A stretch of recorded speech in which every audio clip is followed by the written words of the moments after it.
Good afternoon. हम लोग आज का क्लास स्टार्ट करते हैं, ठीक है। चलो,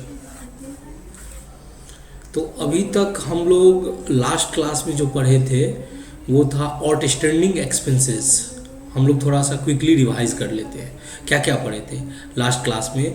देखो, अभी तक हम लोग जर्नल्स में जितने भी कॉन्सेप्ट पढ़े हैं वो बेसिक कॉन्सेप्ट है, उसका हम लोग पूरा क्वेश्चंस भी कर लिए और उसका बेसिक कॉन्सेप्ट भी कर लिए। अब हम लोग स्पेशल ट्रांजैक्शन से रिलेटेड कॉन्सेप्ट पढ़ रहे हैं और उसका जर्नल्स क्या होता है, ठीक है। तो कल हम लोग सीखे थे आउटस्टैंडिंग एक्सपेंसेस, अदत्त व्यय। आउटस्टैंडिंग एक्सपेंसेस जो होता है वो लाइबिलिटीज होता है, मतलब आप एक्सपेंसेस वो करंट ईयर से संबंधित होता है। एक्सपेंसेस कब से संबंधित होता है? वो करंट ईयर से संबंधित होता है, बट उसका पेमेंट जो है वो बुक्स क्लोज करते समय तक नहीं हुआ रहता है। मतलब हुआ कि मान के चलो हम अपने स्टाफ से काम तो करा लिए लेकिन उसको पेमेंट नहीं दिए, उस केस में क्या होता है वो लाइबिलिटीज माना जाता है और जितना भी अमाउंट रहता है उतना से हम क्या करते हैं एक्सपेंसेस बुक कर लेते हैं। क्या करते हैं? एक्सपेंसेस बुक कर लेते हैं। यानी कि अगर मान के चलो वो सैलरी से रिलेटेड है तो वो सैलरी एक्सपेंसेस को डेबिट करेंगे और आउटस्टैंडिंग सैलरी जो कि एक लाइबिलिटीज होता है उसको हम क्रेडिट करते हैं। तो क्या समझे कि आउटस्टैंडिंग एक्सपेंसेस क्या होता है? वो व्यापार के लिए लाइबिलिटीज होता है, बिजनेस के लिए वो लाइबिलिटीज माना जाता है, इसीलिए हम उसको क्रेडिट करते हैं। तो जब भी हमको आउटस्टैंडिंग एक्सपेंसेस मिलेगा तो हम उस कंसर्न एक्सपेंसेस को डेबिट करेंगे। जब हम कंसर्न एक्सपेंसेस बोल रहे हैं इसका मतलब क्या हुआ कि अगर रेंट आउटस्टैंडिंग है तो रेंट को डेबिट करेंगे, इलेक्ट्रिसिटी आउटस्टैंडिंग है तो इलेक्ट्रिसिटी को डेबिट करेंगे, सैलरी आउटस्टैंडिंग है तो सैलरी को डेबिट करेंगे। क्रेडिट किसको करेंगे? कंसर्न आउटस्टैंडिंग एक्सपेंसेस को। मतलब अगर सैलरी आउटस्टैंडिंग है तो आउटस्टैंडिंग सैलरी को क्रेडिट करेंगे, रेंट आउटस्टैंडिंग है तो आउटस्टैंडिंग रेंट को क्रेडिट करेंगे, इलेक्ट्रिसिटी आउटस्टैंडिंग है तो आउटस्टैंडिंग इलेक्ट्रिसिटी को करेंगे। यानी कि आउटस्टैंडिंग एक्सपेंसेस का जो जर्नल होगा वो होगा expenses account debit to outstanding expenses account. क्या होगा? Expenses account debit to outstanding expenses account. और आउटस्टैंडिंग एक्सपेंसेस क्या है? व्यापार के लिए लाइबिलिटीज है। व्यापार के लिए क्या है? लाइबिलिटीज है।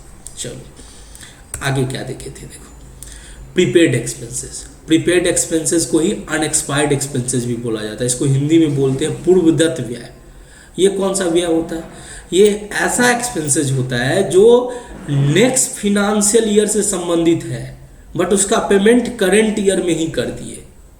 मतलब ऐसा खर्चा जो इस साल का खर्चा नहीं है, अगले साल का खर्चा है, लेकिन पेमेंट एडवांस में कर दिए। यानी कि खर्चा का एक्सपेंसेस का पेमेंट हम एडवांस में कर दिए, तो ये हमारे लिए एसेट माना जाता है। ये हमारे लिए क्या माना जाता है?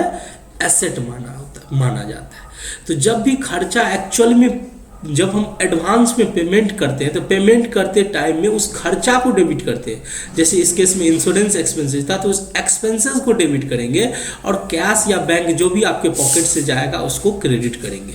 और जब बुक्स क्लोजर करते समय एंट्री होगा उसमें क्या होगा कि ये जो प्रीपेड एक्सपेंसेस होता है वो हमारा एसेट होता है। तो प्रीपेड एक्सपेंसेस को डेबिट करेंगे और एक्सपेंसेस को क्रेडिट करेंगे। तो जब भी प्रीपेड एक्सपेंसेस से संबंधित दो एंट्री होता है, जब पेमेंट अब एडवांस में पेमेंट करते हैं तो expenses account debit to cash या बैंक कर देते हैं, लेकिन जब बुक्स क्लोजर होने के टाइम में हम देखते हैं कि वो इस साल का तो खर्चा संबंधित है ही नहीं, तो उस खर्चा को रिवर्स करते हैं। खर्चा को रिवर्स कैसे करेंगे? तो जिसको डेबिट किया है उसको क्रेडिट करते हैं। तो इस एक्सपेंसेस को हम क्रेडिट किए और डेबिट किसको किए? प्रीपेड एक्सपेंसेस को। प्रीपेड एक्सपेंसेस क्या है? व्यापार के लिए एसेट है। प्रीपेड एक्सपेंसेस क्या है? व्यापार के लिए वो एसेट है, ठीक है। चलो अब हम लोग आगे देखते हैं। अगला क्या टॉपिक था? अगला था अक्रूड इनकम। अक्रूड इनकम मतलब उपार्जित आय। उपार्जित आय क्या होता है? वो इनकम अर्न हो गया, इनकम अर्न हो गया यानी पैसा कमा लिए हैं। पैसा क्या किए हैं? कमा लिए हैं बट रिसीव नहीं हुआ है। पैसा कमा लिए हैं बट रिसीव नहीं हुआ है, प्राप्त नहीं किए हैं। लेट सपोज मैंने किसी को लोन दे रखा था और लोन पे इंटरेस्ट ड्यू है, मैंने लोन पे इंटरेस्ट तो कमा लिया लेकिन उसका इंटरेस्ट मिला नहीं है अब तक, यानी इनकम तो अर्न हो गया लेकिन रिसीव नहीं हुआ है। मान के चलो हम किसी को किराए पे मकान दिए, किसी को किराए पे मकान दिए, 1 महीना हो गया, पैसा मिल जाना चाहिए, बोल रहा है कि लेकिन वो बोल रहा है कि अभी मेरे पास पैसा नहीं है, आपको मैं इस महीना का किराया अगले महीना में दे दूंगा। तो यानी कि किराया तो ड्यू हो गया, इनकम तो अर्न हो गया लेकिन मिला नहीं है। उस केस में जो इनकम अर्न हो गया रहता है उसको एक्रूड इनकम बोलते हैं। और एक्रूड इनकम जो होता है हमेशा व्यापार के लिए क्या कहलाता है, एसेट कहलाता है। एक्रूड इनकम व्यापार के लिए क्या होता है, एक्रूड इनकम व्यापार के लिए एसेट होता है। ठीक है, तो जब भी कभी एक्रूड इनकम होता है तो बुक्स क्लोजर करते समय उस एसेट को डेबिट करेंगे, यानी एक्रूड इनकम को डेबिट करेंगे। और चूंकि पैसा तो कमा लिए हैं तो इनकम जो है वो आपका बढ़ जाएगा, यानी इनकम अकाउंट को हम क्रेडिट करेंगे। अक्रूड इनकम को डेबिट करेंगे और इनकम अकाउंट को क्रेडिट करेंगे। अक्रूड इनकम को हम क्यों डेबिट कर रहे हैं, अक्रूड इनकम को इसलिए डेबिट कर रहे हैं क्योंकि आज कमा लिए हैं तो कल हमको पैसा मिलने का उम्मीद है। और जब भी कभी पैसा मिलने का उम्मीद रहता है, फ्यूचर में पैसा आने वाला रहता है, तो उसको एसेट माना जाता है। उसको क्या माना जाता है, एसेट माना जाता है। इसीलिए हम अक्रूड इनकम को हम एसेट मानते हैं। ठीक है, डायरेक्शन क्या डालेंगे, income earn but not received. आगे क्या सीखे थे, अनअर्न इनकम या इनकम रिसीव्ड इन एडवांस, अनुपार्जित आय या अग्रिम प्राप्त आय। इसका मतलब हुआ कि इनकम अर्न नहीं हुआ है, इनकम अर्न नहीं हुआ है यानी कमाए नहीं है लेकिन पैसा पहले ही मिल गया। कमाए नहीं है लेकिन पैसा पहले ही मिल गया। मान के चलो एक एग्जांपल देते, जैसे कि हम ट्यूशन पढ़ाते हैं, तुम लोगों से पूरे साल का ट्यूशन फी हम एडवांस में ले लिए, ट्यूशन फी हम एडवांस में ले लिए। तो ये क्या हुआ कि कमाए तो नहीं है लेकिन पेमेंट मिल गया, उसको अनअर्न इनकम बोला जाता है। क्या माना जाता है, अनअर्न इनकम। ये हमारे लिए लायबिलिटीज होता है, ये हमारे लिए क्या होता है, लायबिलिटीज होता है।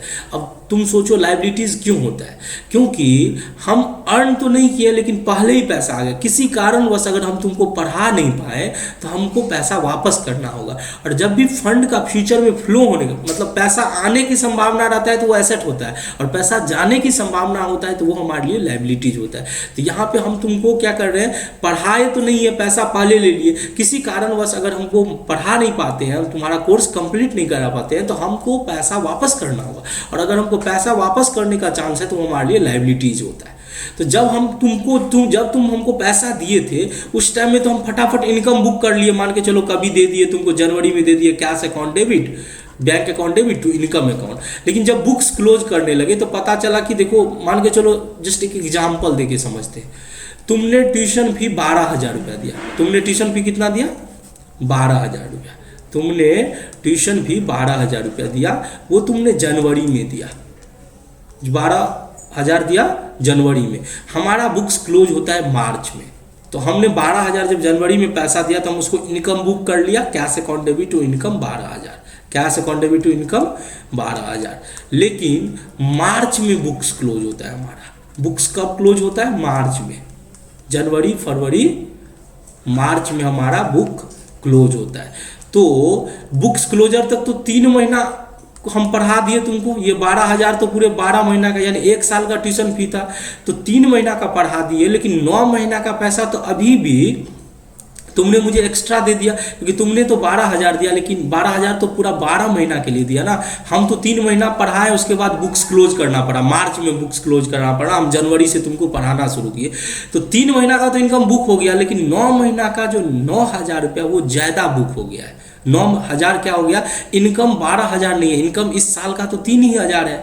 तो 9,000 जो ज़्यादा बुक हुआ है उसको रिवर्स करना है, उसको क्या करना है, रिवर्स करना है। अब वो पेन कॉपी तो है नहीं कि पेंसिल से लिखा हुआ है उसको मिटा दिए, रबर से मिटा दिए। वहाँ पे मतलब बुक्स में जब भी कभी अकाउंटिंग करोगे तो मिटाने का कॉन्सेप्ट नहीं है उसमें। उसमें क्या करना होता है, अगर जो भी जर्नल होता है उसको रिवर्स करना होता है। तो तुमने 12,000 से इनकम बुक किया, तुमने कितना से इनकम बुक किया था, 12,000 से, ठीक है। तो 12,000 से तुमने अगर इनकम को बुक किया था और तुम्हारा इनकम 3 महीना में कितना हुआ, 3,000 हुआ, 9,000 एक्स्ट्रा जो तुमने बुक कर लिया है उसको रिवर्स करोगे, यानी इनकम जो क्रेडिट हुआ था उतना से तुम डेबिट करोगे। और ये तुम्हारे लिए लायबिलिटीज है, हमारे लिए लायबिलिटीज है, क्योंकि हम अभी तक पढ़ाए नहीं है। तो भविष्य में हो सकता है कि अगर हम नहीं पढ़ा पाए तो वापस करना पड़ेगा, इसीलिए ये 9,000 हमारे लिए लायबिलिटीज है। आई होप तुम लोग को समझ में आ गया होगा, ठीक है। देखो ये कॉम्प्लेक्स जर्नल होते हैं, देखो हम ज़्यादा समय लेते हैं पढ़ाने में, उसका रीज़न है। देखो ये जर्नल सब टीचर पढ़ाता भी नहीं, अगर क्वेश्चन में आता है, ये क्वेश्चन में आता है तो बस जर्नल का क्वेश्चन बना देगा और तुम लोग को छोड़ देगा, ठीक है। उसमें किसी भी अभी भी जो भी तुम्हारा अगर कोई दोस्त होगा जो 12 में पढ़ता होगा, उससे तुम जरा पूछो कि अर्न इनकम क्या होता है। मैं वो गारंटी दे सकता हूँ कि 100 में से 1% स्टूडेंट ही जवाब दे पाएगा कि अनअर्न इनकम किसको बोलते हैं और उसका जर्नल्स क्या होता है, इसका बैलेंस शीट में क्या इम्पैक्ट होता है। लेकिन अगर तुम इसको समझ लोगे तो तुम फटाक से बोल दोगे कि अनअर्न इनकम लाइबिलिटीज होता है, उसको बैलेंस शीट के लाइबिलिटीज साइड में दिखाया जाता है और वो उसको हम क्रेडिट करते हैं। और ये जो अभी तुम लोग को पढ़ा रहे हैं रियल में अकाउंटिंग का जो मतलब एक सीए पास भी कर लिया रहता है ना, हम लोग चार्टर अकाउंटेंट भी रहता है ना, और वो जॉब के लिए जब अप्लाई करता है तो ये सब क्वेश्चन उसको इंटरव्यू में पूछा जाता है। सोचो कि जो तुम 11th में पढ़ रहे हो, जब तुम जॉब के लिए अप्लाई करोगे तो इस टाइप का जर्नल आएगा और कोई नहीं जवाब दे पाएगा, वही जवाब दे पाएगा जिसका बेस स्ट्रांग होगा। इसीलिए हमारे पास पढ़ रहे हो तो जल्दीबाजी मत करना, पेशेंस रखना। और हमको पता है कि तुम लोग को हम पढ़ा रहे हैं तो हम पूरी जिम्मेदारी के साथ पढ़ा रहे हैं। अब देखो वहाँ से मैं पुणे आ गया, फिर भी मैंने जिम्मेदारी से मैंने तुम लोगों का एक भी क्लास मिस नहीं किया, क्योंकि मुझे खुद की जिम्मेदारी पता है। तो तुम लोग को पेशेंस रखना है। मैंने एक चीज़ बोला था कि मुझे कल कॉल किए थे कि बुक सर मतलब ये मैच नहीं कर रहा है यार, 400 से 500 रुपया लगेगा, नया बुक ले लो और जो कॉन्सेप्ट लिखाते हैं, कुछ हम पेज दिखाते हैं, वो एज इट इज़ मिल जाएगा। नहीं तो अगर अभी तुम थोड़ा सा भी सतर्क नहीं हुए तो बाद में जाके इसका नुकसान चुकाना पड़ेगा। ठीक है, तो बुक नया ले लो सब लोग। मैं हिंदी और इंग्लिश दोनों मीडियम से फॉलो करूंगा। जिसके पास इंग्लिश मीडियम है उसको कॉन्सेप्ट तो हम सब कुछ लिखा ही रहे, क्वेश्चन वो सेम ही हो, क्वेश्चन नंबर चेंज नहीं होने वाला है। लेकिन जो भी बुक नहीं खरीदा है उसको रिक्वेस्ट करेंगे कि अभी जो बुक लेना वो हिंदी मीडियम का लेना, क्योंकि हिंदी मीडियम के बुक में ये फ़ायदा होता है कि हिंदी भी रहता है और इंग्लिश भी रहता है। ठीक है, और नया बुक लेके पढ़ो। चलो हम लोग आगे बढ़ते हैं। ठीक है, नेक्स्ट हम लोग पढ़े थे डिप्रिसिएशन। डिप्रिसिएशन क्या होता है? डिप्रिसिएशन होता है एक नॉन कैश एक्सपेंसेस। कौन सा एक्सपेंसेस होता है? Non cash expenses. क्यों ये नॉन कैश एक्सपेंसेस होता है? क्योंकि इससे फंड का आउटफ्लो नहीं होता है। डिप्रिसिएशन एक ऐसा खर्चा है जिसमें पैसा का पेमेंट नहीं होता। क्यों नहीं होता भाई? क्योंकि जब तुम डिप्रिसिएशन किस पे चार्ज किया जाता है? डिप्रिसिएशन फिक्स्ड एसेट्स पे चार्ज किया जाता है। डिप्रिसिएशन किस पे चार्ज किया जाता है? फिक्स्ड एसेट पर चार्ज किया जाता है। फिक्स्ड एसेट्स को हिंदी में बोलते हैं अस्थाई संपत्ति। अस्थाई संपत्ति क्या हुआ? फर्नीचर हो गया। अस्थाई संपत्ति क्या हो गया? फर्नीचर हो गया, तुम्हारा कंप्यूटर हो गया। ठीक है, ये सब जो है, कोई मशीन हो गया, बिल्डिंग हो गया, ये सब अस्थाई संपत्ति है। अस्थाई संपत्ति वो संपत्ति होता है जिसको लंबे समय तक इस्तेमाल किया जाता है, यानी जिसका लाइफ जो होता है, अस्थाई संपत्ति का जो लाइफ होता है वो 1 साल से अधिक होता है। अस्थाई संपत्ति का लाइफ क्या होता है? 1 साल से अधिक होता है। तो जब हम मान के चलो एक मकान बनाए, ठीक है, सोचो एक मशीन लिए 1 करोड़ का, एक मशीन लिए 1 करोड़ का। अब वो 1 करोड़ का मशीन मेरे को 10 साल चलेगा। कितना साल चलेगा? 10 साल चलेगा। तो आज जब मशीन खरीदे तो 1 करोड़ रुपया लग गया। अब 10 साल के बाद तो फिर वो दोबारा 1 करोड़ से ज़्यादा ही लगेगा, क्योंकि महंगाई बढ़ता है। तो आज 1 करोड़ है तो हो सकता है उस टाइम में 1.5 करोड़ लगेगा। तो फिर अचानक से बिजनेस में 1.5 करोड़ कहाँ से आएगा? तो वो तब आ सकता है ना कि हम क्या करेंगे, अकाउंटिंग का क्या रूल है, नियम क्या है, डिप्रिसिएशन का कॉन्सेप्ट किस लिए लाया गया कि हम फिर से जब हम मशीन खरीदने के लिए, हमको जब मशीन हमारा पुराना हो जाएगा और फिर से जब नया मशीन खरीदेंगे तो उस टाइम में हम पैसा कहाँ से लाएंगे उतना पैसा? तो उसके लिए हम लोग क्या करते हैं, हर साल कुछ ना कुछ पैसा बचा के रखते हैं। कुछ ना कुछ मतलब एक फिक्स परसेंटेज, जैसे कि अगर ये 1 करोड़ का मशीन है और ये 10 साल चढ़ने वाला है तो 1 करोड़ को 10 साल से डिवाइड कर दो, यानी कि हर साल 10-10 लाख रुपया हम इस मशीन पे डिप्रिसिएशन चार्ज करेंगे। यानी कि डिप्रिसिएशन का मतलब है कि इस मशीन का वैल्यू हर साल 10-10 लाख रुपया घटाएंगे और उस डिप्रिसिएशन को हम खर्चा में दिखाएंगे। उस डिप्रिसिएशन को कहाँ दिखाएंगे? एक्सपेंसेज में दिखाएंगे। और जैसे ही खर्चा में दिखेगा तो हमारा जो साल का जो प्रॉफिट निकलेगा वो 10 लाख से कम निकलेगा। यानी कि वो पैसा, ये खर्चा तो हुआ नहीं इस साल, ऐसा तो नहीं हुआ, ये 10 लाख रुपया तुम्हारा इस साल का खर्चा नहीं हुआ, फिर भी वो हमारे प्रॉफिट को कम करेगा। अगर कोई खर्चा हम दिखाते हैं तो वो प्रॉफिट को कम करता है, लेकिन वो खर्चा तो कैश से रिलेटेड नहीं है। उस खर्चा की वजह से कैश तो नहीं गया, वो कैश तो घर में ही है। तो वो हर साल जो 10-10 लाख रुपया घर में कैश पड़ा हुआ है, यानी हमारे व्यापार में जो वो 10-10 लाख रुपया का कैश पड़ा हुआ है, वो 10 साल के बाद हमारे पास एक्यूमुलेटेड अमाउंट 1 करोड़ हो जाएगा। फिर अगर जो भी महंगाई का मान के चलो, महंगाई की वजह से 2-4 लाख रुपया बढ़ गया है, वो 2-4 लाख रुपया हम लगा के फिर नया मशीन ले आएंगे। तो डिप्रिसिएशन चार्ज करने का एक ही पर्पस है कि व्यापार में अचानक से फिर से एक हैवी बर्डन, एक बोझ ना पड़ जाए, क्योंकि फिक्स्ड कॉस्ट जो होता है वो कॉस्टली होता है, फिक्स्ड एसेट जो होता है वो कॉस्टली होता है। तो हम क्या करते हैं, हम देखते हैं कि जो भी एसेट है, जो भी फिक्स्ड एसेट है, उसका लाइफ क्या है। मान के चलो 5 साल लाइफ है, तो जितना में खरीदे हैं उसको 5 से डिवाइड कर दिए और हर साल उतना से हम डिप्रिसिएशन चार्ज करते हैं। लेकिन डिप्रिसिएशन की वजह से कैश नहीं घटता है, वो कैश आपके व्यापार में ही रह जाता है। और उस कैश को यूज करके जब आप मशीन आपका मतलब ये डिस्ट्रॉय हो जाता है, यानी मशीन आपका जब पुराना हो जाता है, तो आप उसी पैसा आप खर्चा के रूप में दिखा दिए, आपका प्रॉफिट घट गया है। और वो जो पड़ा हुआ है कैश, क्योंकि खर्चा तो दिखा दिया लेकिन खर्चा एक्चुअली किए नहीं है, तो वो आपके घर में ही पड़ा हुआ पैसा, उस पैसा को यूज करके आप एक नया मशीन खरीद लेंगे। आई होप मैंने अपना पूरा प्रयास किया आपको डिप्रिसिएशन समझाने का, कि डिप्रिसिएशन एक नॉन कैश एक्सपेंसेज होता है।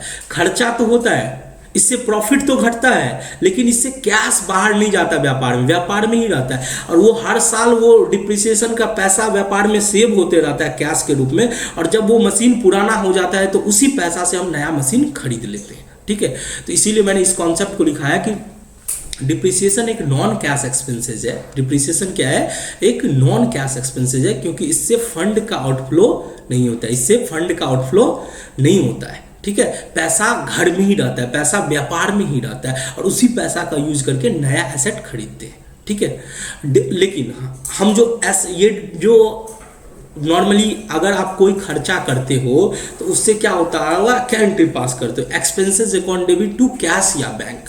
क्योंकि अगर कोई खर्चा करते हैं तो उससे आपका कैश और बैंक बैलेंस पे असर पड़ता है, घट जाता है।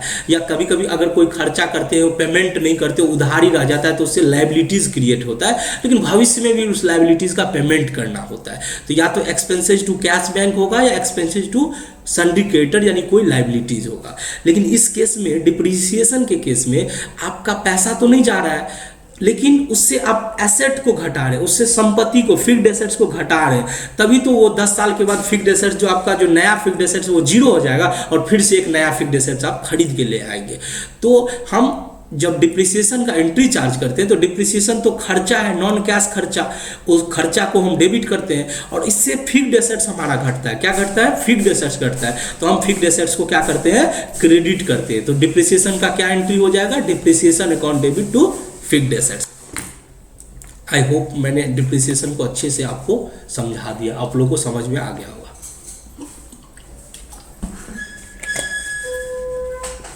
चलो, तो अब हम लोग नया कॉन्सेप्ट शुरू करने वाले हैं, 6 नंबर। कौन सा, 6 नंबर शुरू करने वाले हैं। तो 6 नंबर देखो, 6 नंबर में क्या है,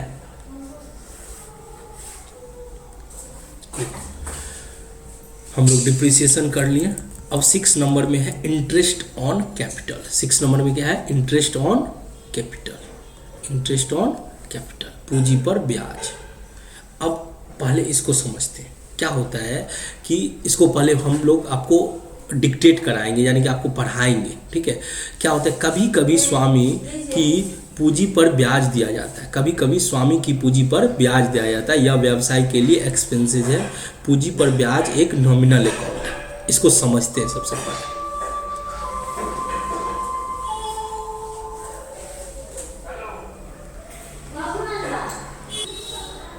चलो, तो हम लोग इंटरेस्ट ऑन कैपिटल पढ़ रहे हैं, पूंजी पर ब्याज, इंटरेस्ट ऑन कैपिटल, यानी कि पूंजी पर ब्याज। देखो ये क्या होता है, पहले वो समझो। ठीक है,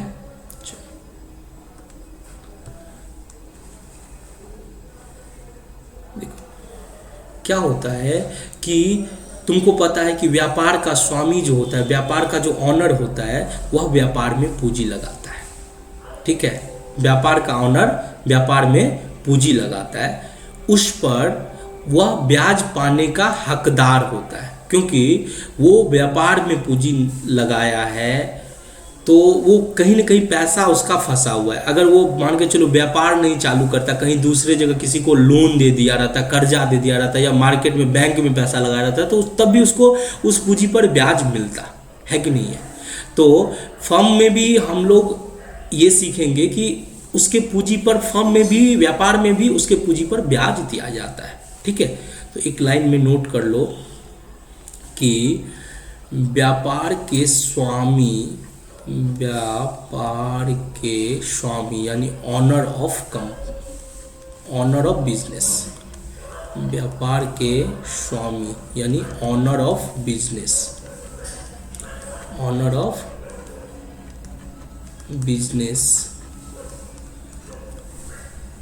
व्यापार के स्वामी के द्वारा लगाए गए पूंजी लगाए गए पूंजी यानी कि वो जो भी व्यापार में पैसा के रूप में, फंड के रूप में देता है, उस पर ब्याज दिया जाता है, के द्वारा लगाए गए पूंजी पर ब्याज दिया जाता है, लगाए गए पूंजी पर ब्याज दिया जाता है। ठीक है, तो किसको दिया जाता है? व्यापार के स्वामी को। व्यापार के स्वामी जो यानी व्यापार का जो ऑनर होता है, बिजनेस का जो ऑनर होता है, जो व्यापार में पैसा लगाता है, उस पैसे पर ब्याज दिया जाता है। तो पूंजी पर ब्याज जो है वो व्यापार के लिए क्या माना जाएगा? खर्चा माना जाएगा। पूंजी पर ब्याज यानी इंटरेस्ट ऑन कैपिटल, पूंजी पर ब्याज चुकाया जाएगा। व्यापार में से पैसा आ रहा है कि जा रहा है? व्यापार का ऑनर पैसा लगाया, उसके बदले में उसको ब्याज दिया जा रहा है। तो ब्याज कौन दे रहा है?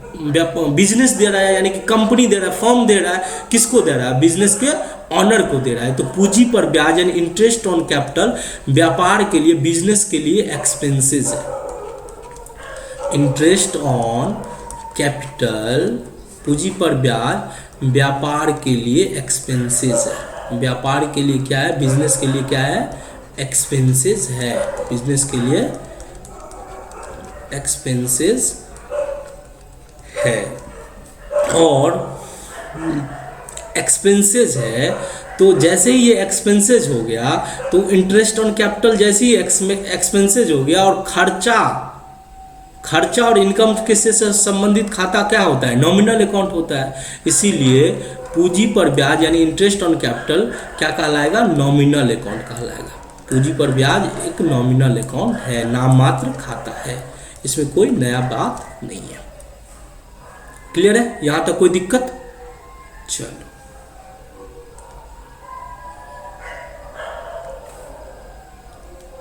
अब देखो इसका जर्नल क्या होगा, जर्नल एंट्री क्या होगा।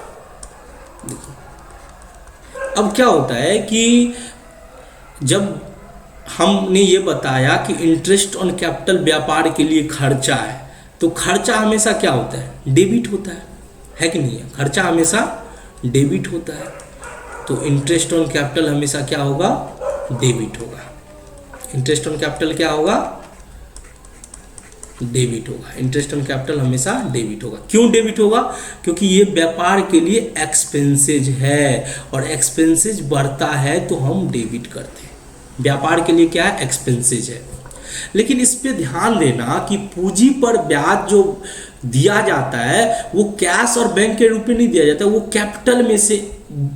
कैपिटल में जोड़ दिया जाता है। कैपिटल में क्या किया जाता है? जोड़ दिया जाता है। और उसको जब भी व्यापार में से ऑनर को पैसा निकालना होता है वो विड्रॉ कर लेता है, उसको ड्रॉविंग बोलते हैं। ध्यान से सुनो, जब भी व्यापार यानी कि बिजनेस में जब भी पूंजी पर ब्याज दिया जाता है तो कैश और बैंक के रूप में नहीं दिया जाता है, वो पूंजी में जोड़ दिया जाता है। क्या किया जाता है? पूंजी में जोड़ दिया जाता है। अब तब बोलोगे कि व्यापार का जो ऑनर होगा उसको पैसे की जरूरत होगा तो कैसे निकालेगा? वो आराम से बिजनेस में से पैसा निकाल लेगा, उसको हम ड्रॉविंग्स बोलते हैं। हम तुमको बताए होंगे कभी क्लास में कि जब भी व्यापार का स्वामी व्यापार में से पैसा निकालता है उसको ड्रॉविंग बोला जाता है, उससे कैपिटल घट जाता है। तो इससे क्या होगा, पूंजी पर ब्याज हम बोले तुमको कैश और बैंक के रूप में नहीं देंगे, तुम्हारे कैपिटल में जोड़ देंगे, यानी इससे कैपिटल बढ़ जाएगा। और जब भी कैपिटल बढ़ता है तो तुमको पता होगा कि जब भी कैपिटल बढ़ता है तो कैपिटल को क्रेडिट किया जाता है। जब भी कैपिटल बढ़ता है तो कैपिटल को क्या किया जाता है, क्रेडिट किया जाता है। तो इसीलिए interest on capital account debit to capital account बोलेंगे। अब नरेशन क्या लिखेंगे, नरेशन लिखेंगे being interest on capital credited to capital account, being interest on capital credited to capital account. देखो इसमें बहुत अच्छे से मैं समझाने का कोशिश कर रहा हूँ, क्योंकि ये सब कॉम्प्लेक्स एंट्री में आता है, ये सब टेक्निकल एंट्री में आता है, ये सब आपको 12 में जाओगे, आगे जब भी कॉमर्स की पढ़ाई करोगे आपको ये सब जनरल एंट्री पे कमांड होनी ही चाहिए, तभी आप अच्छे से समझ पाओगे। और स्टूडेंट का बेस कहाँ कमजोर हो जाता है, यही सब एंट्री उसको नहीं आता है। तो हम अभी जितना भी एंट्री है उसको एकदम अच्छे से समझ लो, बारीकी से समझो। और मैं हर क्लासेस को यूट्यूब पे अपलोड कर रहा हूँ, एक बार में नहीं समझ में आता है तो 2 बार में उस क्लास को करो, 3 बार में क्लास को करो, लेकिन समझो। फिर भी अगर 2 बार में क्लास करने से समझ में नहीं आता है तब मुझसे पूछो, तुम मुझसे मैसेज करो, मुझे कॉल करो, मुझसे पूछो, बट कॉल जो है वो शाम के टाइम में ही करना, ठीक है। तो ये समझ में आ गया इंटरेस्ट ऑन कैपिटल क्या होता है। व्यापार के स्वामी के द्वारा जो पूंजी लगाया जाता है उस पर व्यापार ब्याज देती है, उस पर बिजनेस ब्याज देती है, और वो पूंजी पर ब्याज व्यापार के लिए खर्चा होता है। तो खर्चा होता है इसीलिए खर्चा को हम डेबिट करते हैं, लेकिन ये खर्चा कैश के रूप में नहीं दिया जाता है, वो पूंजी में जोड़ दिया जाता है। वो क्या कहते हैं, पूंजी में जोड़ दिया जाता है, ठीक है। चलो अब लोग आगे बढ़ते हैं, नेक्स्ट पॉइंट देखो। नेक्स्ट क्या है, मशीन लगाने भवन बनाने के व्यय। देखो मशीन लगाने या भवन बनाने के व्यय, मशीन लगाने भवन बनाने के व्यय। एक्सपेंडिचर ऑन इंस्टॉलेशन या erection of machinery on construction of building. देखो ये कौन सा पेज हम तुम लोग को पढ़ा रहे हैं, अगर तुम लोग को ये जानना है तो ये देख लो। देखो ये हम तुम लोगों को जो पढ़ा रहे हैं वो पेज नंबर 167 पढ़ा रहे हैं नया बुक में। कहाँ पे, पेज नंबर 167। ये एस.के. सिंह का बुक है और एस.के. सिंह के बुक से हम पढ़ाते हैं, ठीक है। और वो उसका पेज नंबर 167 अभी मैं बता रहा हूँ, ठीक है। अभी ये थ्योरेटिकल बता रहा हूँ, फिर हम लोग आगे जब जाएंगे तो प्रैक्टिकल क्वेश्चन करेंगे, ठीक है। चलो आगे बढ़ते हैं, चलो ठीक है। देखो हाँ, तो मिटा देते इसको।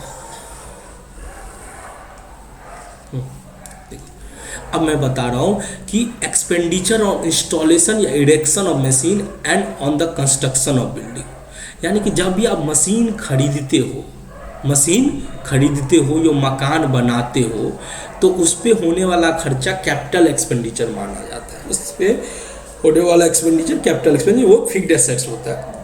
मशीन खरीदे भवन बनाए वो फिक्स्ड एसेट्स होता है। लेकिन क्या होता है कि मशीन खरीदे लेकिन उसको इंस्टॉल करना पड़ता है, उसको क्या करना पड़ता है, इंस्टॉल करना पड़ता है। मान के चलो एक बड़ा सा तुमने टीवी खरीदा व्यापार के लिए, अब वो टीवी खरीद के लाया लेकिन वो तुम खुद उसको नहीं लगा सकता है, उसके लिए तुमको मैकेनिक को बुलाना पड़ेगा। उसके लिए क्या करना पड़ेगा, मैकेनिक को बुलाना पड़ेगा। तो मैकेनिक आएगा तो वो भी कुछ चार्ज करेगा। तो अगर कोई भी इंस्टॉलेशन से रिलेटेड कोई खर्चा है, कोई भी एक्सपेंडिचर है, कोई भी खर्चा है इंस्टॉलेशन से रिलेटेड, मशीन लगाने से रिलेटेड अगर कोई खर्चा है तो वो मशीन के कॉस्ट में जुट जाएगा। यानी कि मान के चलो अगर तुमने 50,000 का टीवी खरीदा और उसको इंस्टॉल करने में 1,000 रुपया लगा, तो तुम्हारे टीवी का कॉस्ट जो हो गया वो 51,000 हो गया, 51,000 हो गया, ठीक है। एक मिनट रुको, चलो ठीक है। देखो तो समझ गए कि अगर कोई भी एक्सपेंडिचर करते हैं, कोई भी खर्चा करते हैं मशीन को इंस्टॉल करने से रिलेटेड, यानी कि कोई भी फिक्स्ड एसेट्स खरीदे उसका इंस्टॉलेशन या इरेक्शन से रिलेटेड कोई भी एक्सपेंसेस करते हैं, तो वो आपके उस फिक्स्ड एसेट्स में जुड़ जाता है। वो फिक्स्ड एसेट्स में क्या होता है, वो जुड़ जाता है, ठीक है। चलो अब इसको नोट कर लेते हैं।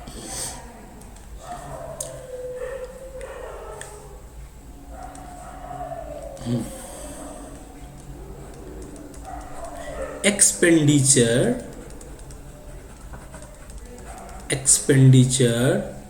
On installation of fixed assets, यानी कि किसी फिक्स्ड एसेट्स को आप इंस्टॉल करते हो, ठीक है, किसी भी फिक्स्ड एसेट्स को इंस्टॉल करते हो तो उससे रिलेटेड खर्चा,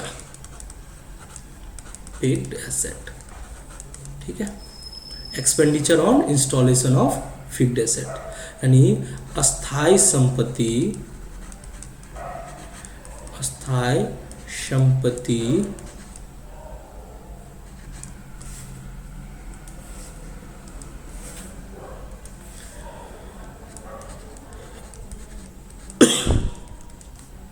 को लगाने के व्यय, अस्थाई संपत्ति को लगाने के व्यय, expenditure on installation of fixed assets. तो ये मैंने बता दिया, इसमें कोई मैं जर्नल एंट्री बताने वाला हूँ कि अगर कोई भी खर्चा होता है फिक्स्ड एसेट्स को इंस्टॉल करने से संबंधित तो वो फिक्स्ड एसेट्स में जुट जाता है। तो हम उसके लिए जर्नल एंट्री क्या करेंगे, हम लोग जर्नल एंट्री करेंगे, जो भी फिक्स्ड एसेट्स होगा वो फिक्स्ड एसेट्स डेबिट हो जाएगा, जो भी फिक्स्ड एसेट्स होगा वो फिक्स्ड एसेट्स डेबिट हो जाएगा, यानी कि फिक्स्ड एसेट्स को डेबिट करेंगे और कैश या बैंक को क्रेडिट करेंगे। फिक्स्ड एसेट्स अकाउंट को क्या करेंगे, डेबिट करेंगे टू कैश अकाउंट या फिर बैंक अकाउंट, तो कैश अकाउंट या फिर बैंक अकाउंट। तो क्या लिखेंगे, बीइंग फिक्स्ड एसेट्स इंस्टॉल्ड, ठीक है। चलो, यानी कि कोई भी खर्चा करते हो फिक्स्ड एसेट्स को इंस्टॉलेशन से संबंधित तो उससे आपका फिक्स्ड एसेट्स बढ़ जाता है और कैश बैंक आपका उससे करस्पॉन्डिंग कैश बैंक क्या होता है, घट जाता है, ठीक है। चलो अब हम लोग आगे बढ़ते हैं। आगे क्या है, मुफ्त नमूने के तौर पे दिया गया, goods given as a free sample, ठीक है, goods given as a free sample, इसको समझते हैं क्या आता है। ये देखो 8 number point, goods given as free sample, goods given as free sample, यानी कि मुफ्त नमूना। ये क्या होता है, देखो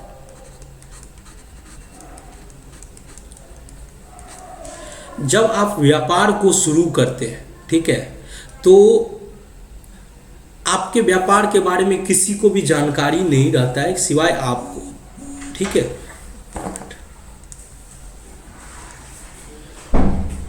चलो, तो फ्री सैंपल के रूप में मैंने बताया goods given as free sample. तो जब आपका व्यापार शुरू में आप अगर कोई गुड्स बनाते हो, ठीक है, तो वो आपको पता है, सोसाइटी को नहीं पता है, यानी कि कंज्यूमर को नहीं पता है, ठीक है। मान के चलो आपने कुछ अच्छा खाने का मटेरियल बनाया, कुछ मतलब मैन्युफैक्चरिंग यूनिट है आपका, कुछ बनाया, तो शुरू में आपसे लोग नहीं खरीदेंगे, ठीक है। तो व्यापार में, बिजनेस में एक स्ट्रेटजी होता है कि शुरुआत में आपको फ्री सैंपल के रूप में लोगों को देना पड़ता है कि आप देखो मेरा गुड्स अच्छा है और आप इसे यूज करो। तो जब क्योंकि शुरुआत में वो पैसा आपको नहीं देंगे, शुरुआत में आपको फ्री में देना पड़ेगा। जैसे कि आप देखे होंगे जियो, जब जियो शुरू में आया था तो शुरू का 3 महीना आपको फ्री दिया था ना। क्यों दिया था, क्योंकि उसे कंज्यूमर बनाने हैं, फ्री का सबको अच्छा लगता है, ठीक है, पैसा कोई नहीं देना चाहता। लेकिन जब उसको फ्री का आदत लग जाएगा, अगर मैंने उसको फ्री सैंपल दिया, मान के चलो मैंने अगरबत्ती बनाया, मैंने फ्री सैंपल के रूप में बांटा, तो एक बार मैंने फ्री में बांट दिया, बार बार तो फ्री में नहीं बांटूंगा, उसको मेरा अगरबत्ती पसंद आया, तब वो मेरे व्यापार से खरीदना शुरू करेगा। तो ये व्यापार के लिए क्या होता है, हानि होता है। व्यापार के लिए क्या होता है, हानि होता है, हमेशा ये व्यापार के लिए हानि होता है। आप जो भी फ्री सैंपल के रूप में बनाते हो, वो व्यापार के लिए क्या होता है, हानि होता है। और इससे स्टॉक में कमी आती है, यानी कि आप जो भी गुड्स बनाते हो, वो अगर हम फ्री में बांटेंगे तो वो गुड्स घटेगा, वो गुड्स आपका घटेगा, यानी इससे स्टॉक में कमी आएगा।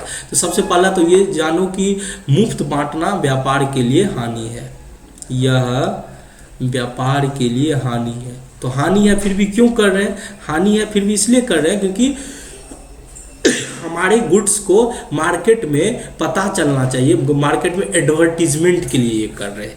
तो यह व्यापार के लिए हानि है, यह व्यापार के लिए क्या है, हानि है, पर नुकसान नहीं है। यह व्यापार के लिए हानि है। इससे स्टॉक में कमी आती है क्योंकि इससे स्टॉक घटता है। इससे स्टॉक क्या होता है, घटता है। क्योंकि आप मान के चलो 10,000 यूनिट बना है, 1,000 फ्री में बांट दिए, 10,000 अगरबत्ती का डब्बा बनाए, 1,000 फ्री में बांट दिए, तो आपका अगरबत्ती का डब्बा बचा कितना, 9,000 ही बचा। और आपको पता होगा कि गुड्स के लिए हम लोग कौन सा अकाउंट इस्तेमाल करते हैं, परचेज अकाउंट इस्तेमाल करते हैं। इससे स्टॉक में कमी आती है, इससे स्टॉक घटता है, इससे स्टॉक घटता है। चलो अब जर्नल एंट्री क्या करेंगे इसका, देखो जर्नल एंट्री। तो जर्नल एंट्री क्या होगा, देखो जब भी फ्री सैंपल में बांटते हैं तो वैसे हम इसको फ्री सैंपल में हानि है और हानि को हमेशा डेबिट करते हैं, यानी फ्री सैंपल को डेबिट करते हैं। फ्री सैंपल को एडवर्टीजमेंट भी बोला गया है, विज्ञापन भी बोला गया है। फ्री सैंपल को क्या बोला गया है, एडवर्टीजमेंट भी बोला गया। आप फ्री सैंपल भी लिख सकते हो, एडवर्टीजमेंट भी, कहीं कहीं पे एडवर्टीजमेंट दिया रहेगा इसलिए मैंने दोनों लिखा दिया। फ्री सैंपल अकाउंट या फिर एडवर्टीजमेंट अकाउंट को डेबिट करेंगे। डेबिट इसलिए किए क्योंकि ये व्यापार के लिए हानि है और इससे स्टॉक में कमी आती है। और स्टॉक के लिए कौन सा अकाउंट मेंटेन होता है, परचेज अकाउंट। तो हम परचेज अकाउंट को क्रेडिट करेंगे। Free sample account debit to purchase account. Narration क्या होगा, नरेशन लिखेंगे being free sample distributed, being free sample distribute. चलो तो मैंने ये चीज़ बता दिया कि फ्री सैंपल के रूप में बांटना, इसको नोट कर लो, ठीक है। यह व्यापार के लिए क्या हानि है, इससे स्टॉक क्या होता है, घटता है। और इसका जर्नल एंट्री होता है फ्री सैंपल या advertisement account debit to purchase account, ठीक है। चलो इसको नोट कर लो।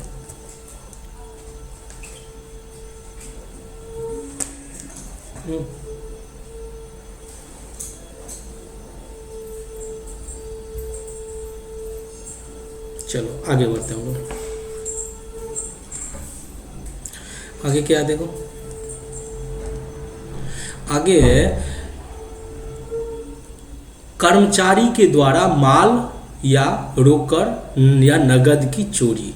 कभी कभी क्या होता है कि एम्प्लॉई ना कुछ चोरी कर लेता है, कभी कैश चुरा लिया या कभी गुड्स चुरा कर लिया।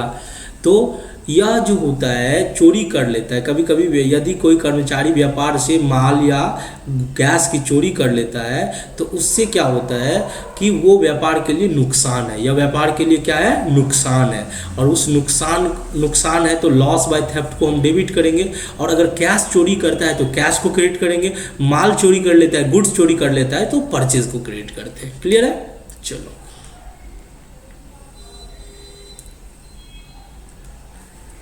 इसको नोट करते हैं।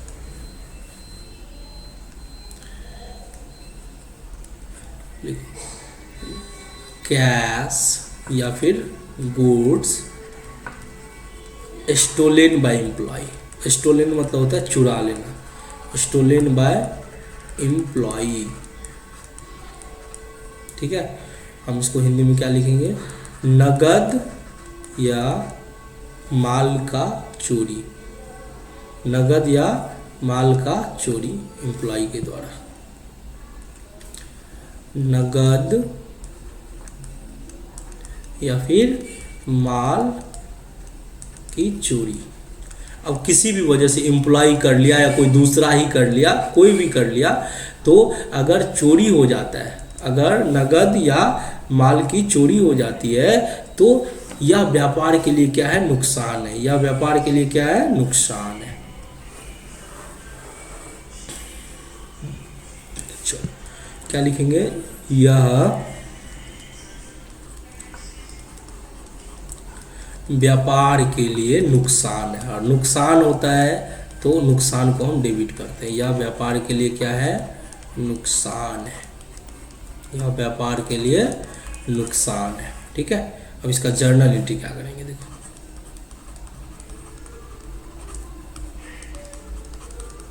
जर्नल एंट्री होगा जो भी चोरी हुआ तो उसको लॉस को डेबिट करेंगे, लॉस बाय थेफ्ट, यानी कि चोर के द्वारा जो चोरी किया गया तो उसको डेबिट करेंगे, loss by theft account debit. और अगर कैश चोरी किया तो कैश करेंगे, कैश को क्रेडिट करेंगे। और अगर मान के चलो गुड्स चोरी किया, यानी तो गुड्स चोरी किया तो गुड्स को क्रेडिट करेंगे, ठीक है।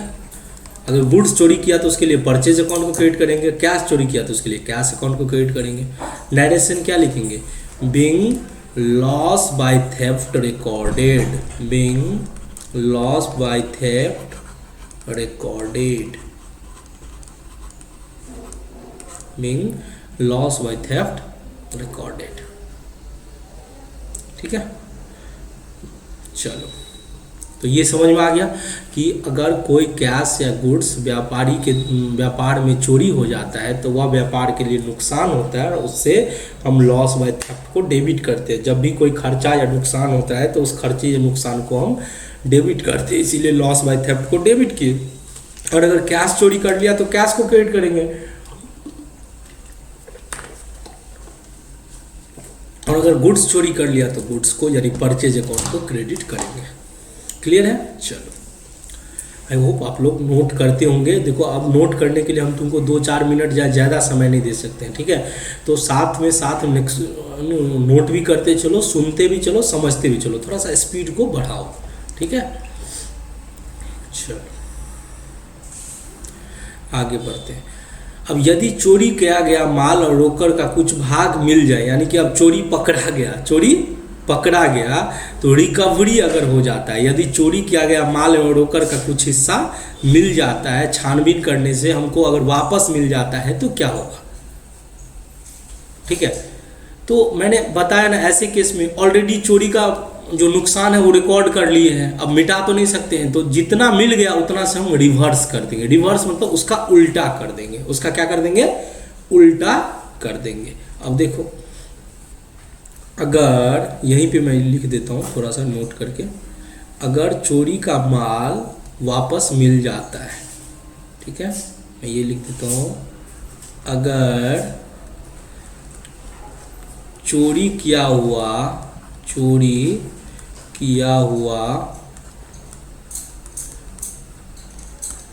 माल या फिर कैश नगद मिल जाता है यानी चोर जो है चोरी किया, बाद में पकड़ा गया तो मिल जाएगा। मान के चलो सारा नहीं, जितना मिल गया, अब मिल गया तो हम क्या करेंगे, जो कैश और परचेज जो वापस हम क्रेडिट कर दिए थे उसको हम फिर से डेबिट करेंगे। जितना से मिल गया उतना से हम कैश अकाउंट को डेबिट करेंगे, परचेज अकाउंट को डेबिट करेंगे, कैश अकाउंट को डेबिट करेंगे, परचेज अकाउंट को डेबिट करेंगे, और जितना से मिला उसको लॉस बाय थेफ्ट को हम रिवर्स कर देंगे, लॉस बाय थेफ्ट को रिवर्स कर देंगे, loss by theft account. Narration क्या होगा, नरेशन होगा being loss by theft recovered, being loss by theft recovered, ठीक है। चलो, ये समझ में आ गया कि अगर चोरी किया हुआ माल नगद मिल जाता है, यानी कि चोरी का माल या नगद वापस मिल जाता है, तो उस केस में जो भी मिलता है उसको डेबिट करेंगे, कैश जितना मिल गया उतना से डेबिट करेंगे, परचेज जितना से मिला उतना डेबिट करेंगे, और लॉस बाय थेफ्ट को हम ऑलरेडी डेबिट किए थे, अभी हम क्रेडिट कर देंगे उसको, ठीक है। चलो, इतना नोट कर लो।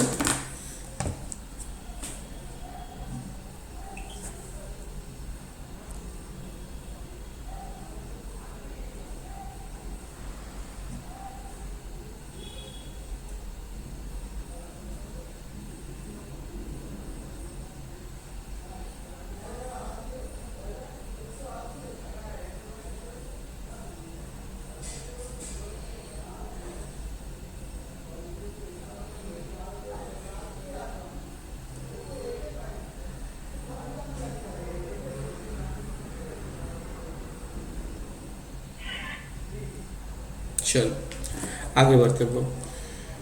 आज के लिए बस इतना ही। हम लोग एक बार देख लेते हैं कि और कितना पेंडिंग है। देखो, हम लोग कल इसको ऑलमोस्ट कंप्लीट कर देंगे, ठीक है। कल आप लोग का स्पेशल जो जर्नल्स है वो सारे कंप्लीट हो जाएंगे, ठीक है। चलो ठीक है, ये मैंने 2 क्लास लिया स्पेशल जर्नल की, जो सबसे इम्पोर्टेंट क्लास है, उसको एकदम अच्छे से समझ के करना, और उसके बाद फटाफट हम लोग का जर्नल्स कंप्लीट होने वाला है, ठीक है। चलो आज के लिए बस इतना ही। Thank you for coming the classes.